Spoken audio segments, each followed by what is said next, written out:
everyone, and welcome to our series on the porch with Chilliwack Heritage Society. Today we are at the Carmichael House. This home has actually been designated as a heritage house, built in 1911, and a myth for a lot of people feeling that once a home is designated heritage, it's going to bring down the value, but it actually has an opposite effect. And of course, those people looking for an old style heritage home are a certain type of buyer, and the house has so much character and so much loveliness to it. We're gonna sit down with Kate, the owner, and ask her some questions.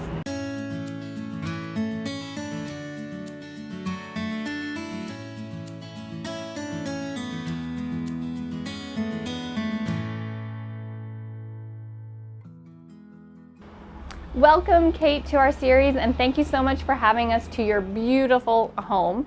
And what made you want to actually buy a heritage home? Honestly, I've just always loved these houses, and you look at them and they're just so incredible and so different than all the other houses you see, and the detailing inside of them. And we didn't set out to buy a house like this, but when I saw this one for sale, we had to come in, and my husband kind of humored me. And then we went in and I was like, oh no, this house is too incredible because the detailing inside of it is all so beautiful. And so honestly, we didn't set out to buy this house, but I liked the location, and this house itself is so incredible. So it just sort of happened. And what kind of challenges have you faced with owning a heritage home? Okay, well, there are a lot. The insulation is really lousy. It's horsehair, and the windows are single pane. And so our heating bills in the winter are pretty crazy. Way more than a modern home, and so that's something you definitely have to keep in mind if you want to buy a house like this. And the basement is only 6 feet high, and my husband's 6'3", and so there's a lot of bumping your head, swearing, frustration, that kind of thing, because it's definitely like it wasn't used. The basement wasn't used when they moved in, but now we want all the space we can get. We're trying to use it. Are there any projects or home improvements you have planned? Okay, so we've already done a lot. When we first bought this house, it was, I don't want to say falling apart because that's not the case, but it was rough, I would say. So we've redone the roof.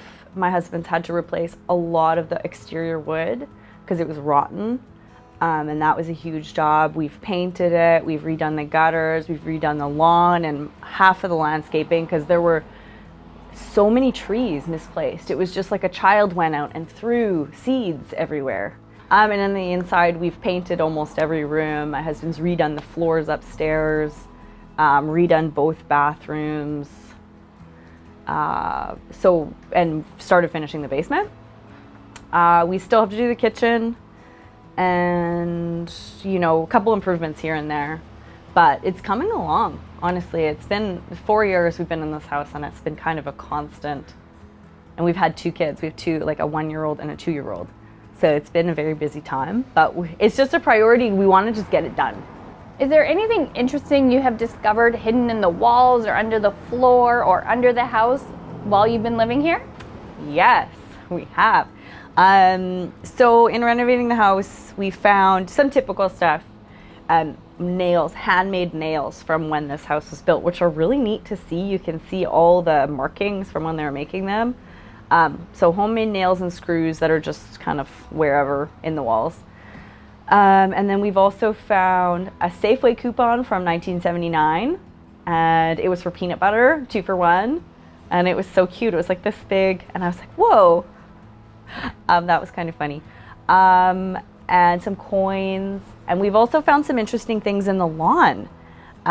Bricks buried, because we redid the lawn this year. So we found, buried bricks and just children's toys, an old creepy looking doll.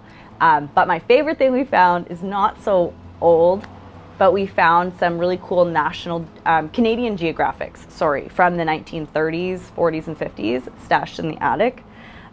Which I've yet to look through, but I know I don't want to throw out because they're too cool. What is your favorite thing about living in a heritage home? See, and we were talking about this earlier, how people stop by to talk to me all the time about the house, and I love that. You know, sometimes it gets a bit intense where they're sort of expecting an invitation into the house, and I've had to be like, no, like, you're a stranger, I'm not letting you in my house. But I do like when people pass by, and more often than not, they will say, oh, I love the improvements you've made. Because if you've seen the house in the last 4 years, we really have resurrected this house a lot. And also just is so beautiful inside. Like, when people come in and visit, they're, whoa, I can't believe you live in this house. You know, we've got both original fireplaces and all the original hardwood in the house, and some epically cool wallpaper and really neat wood features. Like, part of the house really looks like an old British pub, and you know, it's a really beautiful, cool house. And there's neat features, like we have this upstairs in my son's room, there's this light fixture, and it's like this weird circle with a little knob, and I've never seen anything like it. And so I guess just seeing like cool things like that, even though the knob and tube electrical is a little scary, we still have that in this house. And like, I had an electrician check it out. He's like, you're fine, just don't touch it. Leave it be. So yeah, I just think that all the cool and interesting features that come with this house that you just can't get in a modern house, for me, is what make it neat. And preserving that, and you know, because so much of it's being torn down. And it always like breaks my heart when I see a beautiful old house like this one on the corner that's going to be torn down in probably a couple weeks. It's just a shame, right? And I realize that not all these houses can be saved, but it is nice to be part of that process and be able to, you know, keep it going for another 100 years maybe, who knows.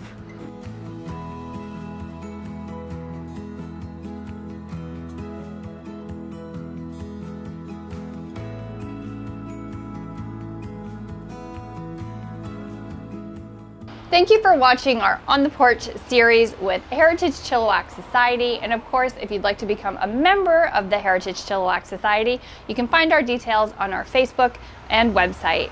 Thanks for watching.